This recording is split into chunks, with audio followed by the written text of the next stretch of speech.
အားလုံးပဲမင်္ဂလာပါကျွန်တော်တို့မင်္ဂလာရှိတဲ့နေ့လေးတစ်နေ့ပါဗျာနော်ဒီနေ့ကျွန်တော်ညီကိုမောင်နှမတွေအတွက်ကျွန်တော်ထပ်ပြီးတော့တင်ပေးမှာကဒါဖိုင်တစ်ပေါ့နော်ကျွန်တော်တို့အခုလာမဲ့တရက်7လ2026အခုလာမဲ့ဘက်အတွက်ဒါဖိုင်တစ်အနေနဲ့ကျွန်တော်တင်ပေးသွားမှာပါကျွန်တော်တို့ပြီးခဲ့တဲ့ဘက်ကနောက်ဆုံးထွက်ခဲ့တဲ့ကနန်းဆိုလို့ရှိရင်ဒါ214ပေါ့နော်214နှစ်ထိတ်ခွန်ဘရိတ်ထွက်တဲ့မူအရာကျွန်တော်တို့အခုဒီတစ်ပတ်ထုတ်ပေးထားတဲ့ဒီနေ့ထုတ်ပေးထားတဲ့ကဏ္ဍလေးအားဆိုလို့ရှိရင်လည်းကျွန်တော်တို့အခု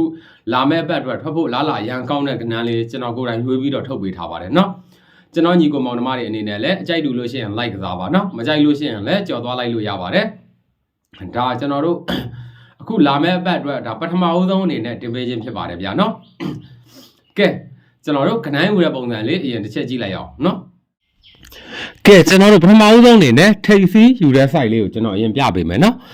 ဒါကတော့ကျွန်တော်တို့နောက်ဆုံးထွက်ခဲ့တဲ့ထွက်ရှိပြီးသားကလင်နာမှတ်တမ်းလေးပါဒီမှတ်တမ်းလေးကိုအခြေခံပြီးတော့ပထမဦးဆုံးအနေနဲ့ထိပ်စီးယူတဲ့ site လေးကျွန်တော်အရင်ပြပေးလိုက်မယ်เนาะဟုတ်ပြီထိပ်စီးယူတဲ့ site လေးမှာဆိုလို့ရှိရင်ကျွန်တော်တို့ကြည့်အောင်ခွန်နဲ့6နဲ့ကိုကျွန်တော်အရင်လမ်းပေါင်းလိုက်မယ်เนาะခွန်နဲ့6နဲ့လမ်းပေါင်းတော့ကျွန်တော်တို့ကဒါ6ရတယ်ဗျဟုတ်ပြီအဲ့ဒီ6နဲ့ညီမျှတဲ့တန်မိုးလည်းဖြစ်ရမယ်ထိပ်စီးရှာပြတာဖြစ်တဲ့အတွက်ထိပ်စီးပေါင်းခြင်းလဲပါမယ်ပေါ့နော်6ရယ်2ရယ်အဲ့မှာ866ကကျွန်တော်တို့ထိပ်စီးဖြစ်တဲ့8နဲ့လမ်းပေါင်းမယ်နော်ဒီမှာဆိုလို့ရှိရင်လဲဒါကျွန်တော်တို့6နဲ့8ပေါ့နော်ဒီသုံးလုံးပေါင်းခြင်းမှာဆိုရင်လဲ6ရထားတဲ့တန်မိုးနဲ့သွားပြီးညီမျှတာကိုတွေ့ရတယ်နော်ဟုတ်ပြီကနန်းနေအောင်နေရာထားလေးတွေမပြောင်းလဲဘူးကျွန်တော်တို့နောက်တစ်ပတ်ဆက်ကြည့်အောင်ဗျာနော်နောက်တစ်ပတ်မှာဆိုလို့ရှိရင်1နဲ့2နဲ့ကိုလမ်းပေါင်းမယ်နော်1နဲ့2နဲ့လမ်းပေါင်းတော့ကျွန်တော်တို့3ရတယ်ဗျဟုတ်ပြီအဲ့ဒီ3နဲ့ညီမျှတဲ့တန်မိုးလည်းဖြစ်ရမယ်ထိပ်စီးရှာပြတာဖြစ်တဲ့အတွက်ထိပ်စီးပေါင်းခြင်းလည်းပါရမယ်အဲ့မှာကနန်းနေရာအောင်နေရာထားလေးတွေကလည်းကျွန်တော်တို့အပေါ်အပင်အတိုင်းပဲပုံစံနဲ့ဖြစ်ရမယ်နော်9ရယ်1ရယ်အဲ့မှာ38ခွန်ကထိပ်စီးဖြစ်တဲ့3နဲ့ပေါင်းမယ်ပေါ့နော်ဒီမှာဆိုလို့ရှိရင်လည်းဒါကျွန်တော်တို့613ဒီ3လုံးပေါင်းခြင်းမှာဆိုရင်လည်း300ထားတဲ့တန်ဖိုးနဲ့သွားပြီးညီမျှတာကိုတွေ့ရတယ်နော်ဟုတ်ပြီဒါဆိုလို့ရှိရင်ကျွန်တော်တို့ဒီ formula လေးကလည်းနှစ်ပင်ဇက်တိုက်မှန်လာခဲ့ပြီနော်အဲ့တော့ကျွန်တော်တို့အခုလာမဲ့ပင်အတွက်ကြည့်အောင်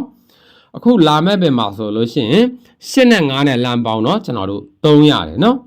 အဲ့ဒီ3နဲ့ညီမျှတဲ့တန်ဖိုးလည်းဖြစ်ရမယ်ထိပ်စီးရှာပြတာဖြစ်တဲ့အတွက်ထိပ်စီးပေါင်းခြင်းလည်းပါမယ်အဲ့မှာကနန်းနေရာအောင်နေရာထားလေးတွေကလည်းကျွန်တော်တို့3ပင်စလုံးကကနန်းနေရာအောင်နေရာထားလေးတွေ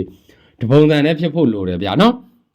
3ညရယ်9ရယ်အခုလာမဲ့ထိပ်စီးရယ်ပေါင်းရင်လည်းဒါ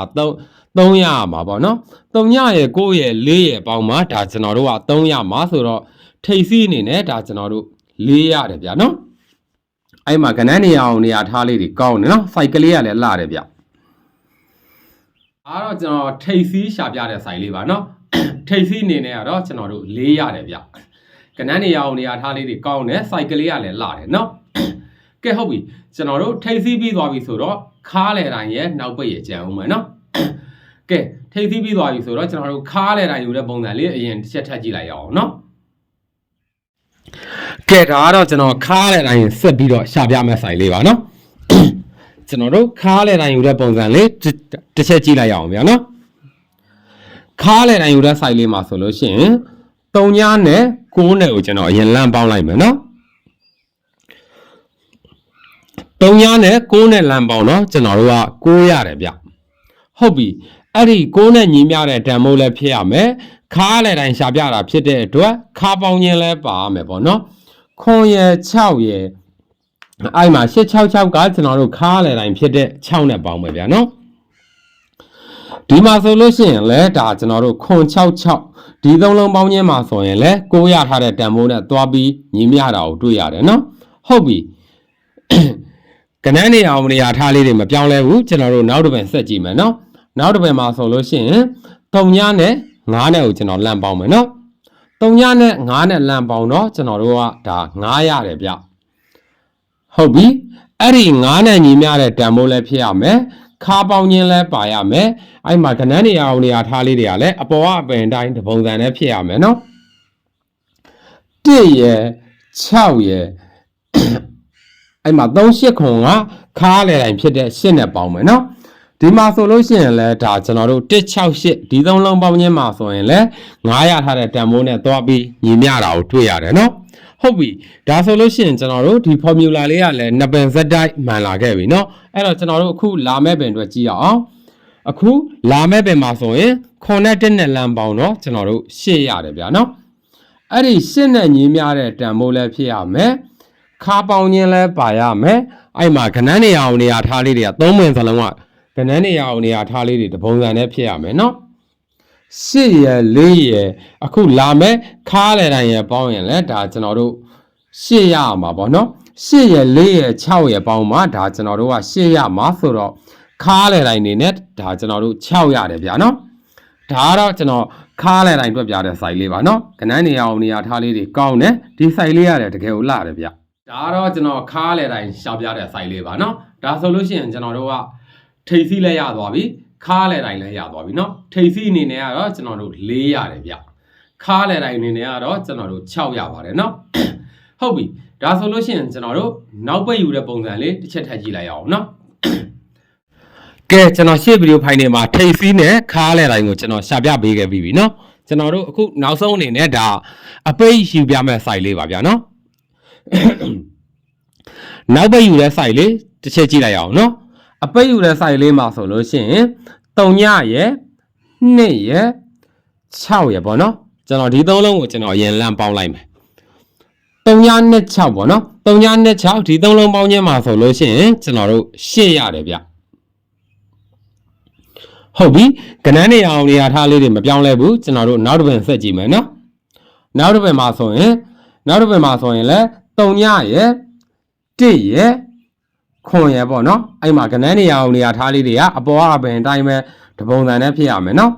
ဒီမှာဆိုလို့ရှိရင်လည်းဒါကျွန်တော်တို့3ည1ခွန်ပေါ့နော်ဒီ3လုံးပေါင်းခြင်းမှာဆိုရင်လည်းအပေါ်အပင်အတိုင်းပဲအဲ့မှာ8ရထားတဲ့တန်ဖိုးနဲ့သွားပြီးညီမျှတာကိုတွေ့ရတယ်နော်ဟုတ်ပြီဒါဆိုလို့ရှိရင်ကျွန်တော်တို့အခုလာမဲ့ပင်အတွက်ကြည့်အောင်နော်အခုလာမဲ့ပင်မှာဆိုလို့ရှိရင်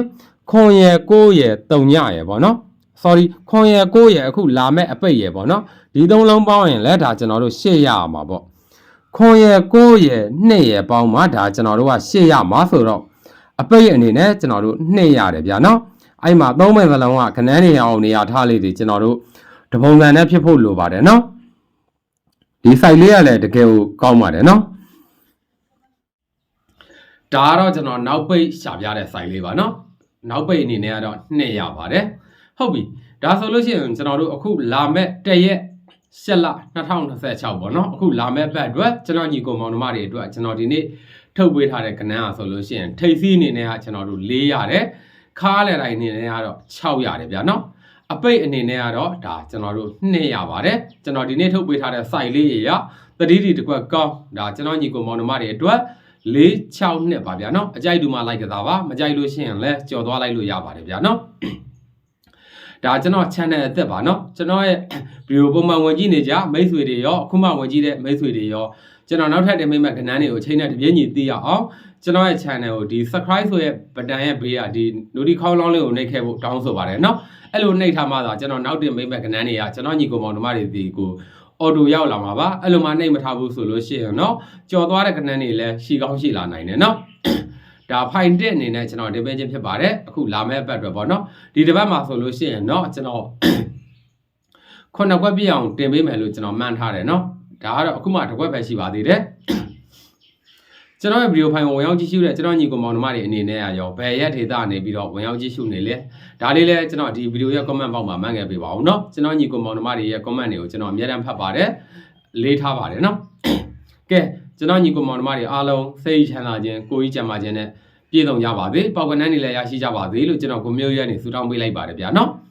ဒီနေ့ကတော့ဒီလောက်ပါပဲเนาะကျွန်တော်တို့ဖိုင်နဲ့မှာကျွန်တော်တို့ပြန်တွေ့ကြမယ်เนาะ bye